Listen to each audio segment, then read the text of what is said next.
Dum, dum, dum. Welcome to episode 1 of How They Got Here, Joseph Gordon-Levitt. It all started in a musical theater group at the age of 4 where he played the Scarecrow in a production of The Wizard of Oz. He was then approached by an agent and began starring in commercials. Look, Strawberry, your favorite. Now, doesn't that hit the spot, kiddo? His first film was Stranger on My Land, a TV movie at the age of 7. Continuing in his early years, he was in 2 episodes in the classic Family Ties TV series. His first full-time gig came at the age of 10 in a TV series called Dark Shadows.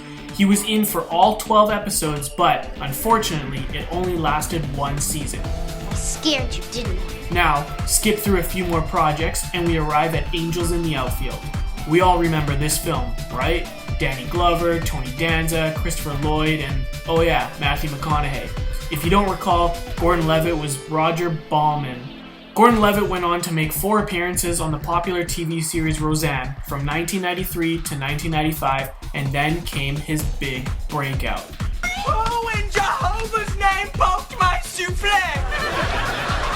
Gordon-Levitt was casted as Tommy Solomon in Third Rock from the Sun. He was in all 139 episodes that ran from 1996 to 2001. In between breaks from Third Rock from the Sun, you may have recognized him in several movies, but most notable in Halloween H20, 20 Years Later, and 10 Things I Hate About You. After dropping out of Columbia University in 2004 to return to acting, he said that he made a conscious decision to be in good movies.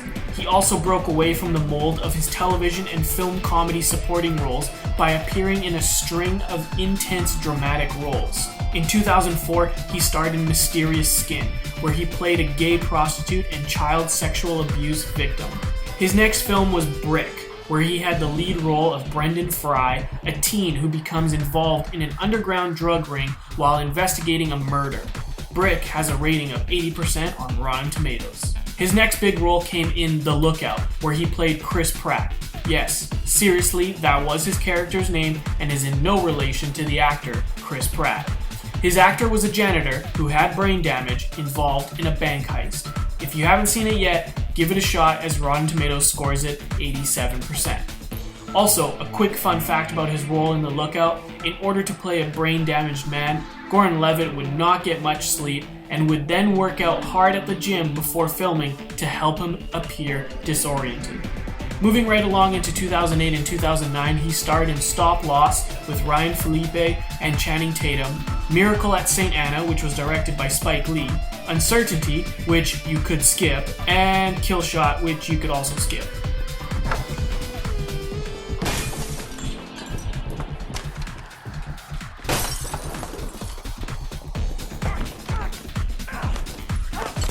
Then came another big break in his career, starring with one of his best friends, Zooey Deschanel, in 500 Days of Summer. If you haven't seen this film, well, it should be the next thing you watch after this video. He was nominated for a Golden Globe Award, his first, for his performance in 500 Days of Summer. This is, and Rhoda, no disrespect here, but this is total shit. He then went on to play the villain Cobra Commander in the terrible G.I. Joe, The Rise of the Cobra film. Here's a fun fact. Guess what got him to take on the role? No? You don't know? Okay, I'll tell you. The mask that his character would be wearing. Who would have thought? In 2010, he starred in the indie drama Hesher, which received mixed reviews, and then he was casted in Christopher Nolan's Inception, which was quite the lucky break for him and made him a mainstream star. Why do I say he got a lucky break? Well, that's because his character was supposed to be played by James Franco. Picture that right now. That was some funny.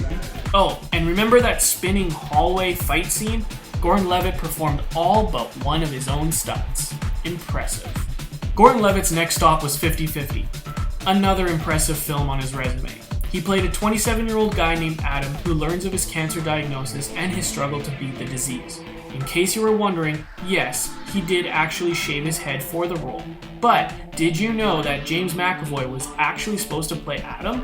He dropped out due to personal conflicts, and Seth Rogen called up Gordon-Levitt a week before filming was scheduled to start, and Gordon-Levitt accepted the role 2 days later. Gordon-Levitt was nominated for his second Golden Globe, but lost out to Jean Dujardin in The Artist. Gordon-Levitt's career really took off after. In 2012, he got to work with Christopher Nolan again in The Dark Knight Rises, where he played as John Blake, a police officer who emerges as a key ally of Batman. Guess who else was up for the role? Leonardo DiCaprio, Ryan Gosling, and Mark Ruffalo. He also starred in Premium Rush, where he was a bike messenger, Looper, where he played a younger version of Bruce Willis, and Lincoln as the supporting role of Abraham Lincoln's son. Some fun facts on 2 of these 4 films. In Premium Rush, Gordon-Levitt got into an accident where he smashed into the rear windshield of a taxi cab and needed 31 stitches on his right arm. Let's get this. This is where, that's his bike, and that's where he went. Remember that scene when Gordon-Levitt falls off the fire escape in Looper? Well, he was left hanging on the stunt wires while the crew sang happy birthday and wheeled out a birthday cake. Also in Looper, Gordon-Levitt wore prosthetics to make him look more like Bruce Willis. It's a subtle difference. There's, a nose, lips, eyebrows, ears, and eye contact. In 2013, Joseph Gordon-Levitt had one major project to his name, which was Don John. Now, Don John wasn't a blockbuster hit, nowhere near one actually, but it was a major project to Gordon-Levitt because he wrote the script and made his directorial debut. He actually wrote the part specifically for Scarlett Johansson, so he was ecstatic when she agreed to star in the film. Also, he considered casting his good friend Channing Tatum as Don John, but he decided he wants Scarlett Johansson all to himself. Instead, Tatum just had a cameo appearance. And lastly, the idea behind Don John? Well, Gordon-Levitt admitted he was getting high on marijuana. Probably with Seth Rogen, but that is not confirmed. In 2014, Gordon-Levitt played a new character in the sequel to Sin City, and he made a cameo on The Interview. In 2015, it was no shock to have smiles on our faces when Gordon-Levitt appeared in an episode of The Mindy Project. Unfortunately, it was just the one episode. He starred in The Walk, where he played high-wire artist Philippe Petit, where Philippe Petit himself actually trained Gordon-Levitt how to walk on a tightrope. Petit said he would only need 8 days to learn, which became true. Gordon-Levitt made an appearance in one of the Muppets episodes, and his last project of 2015 was The Night Before, where he starred alongside Seth Rogen and Anthony Mackie, a Christmas film where 3 friends spend the night in New York City looking for the holy grail of Christmas parties. And now, present day 2016, Gordon-Levitt portrays Edward Snowden in Snowden, which is now in theaters. And that, everyone, is how Joseph Gordon-Levitt got here. This part.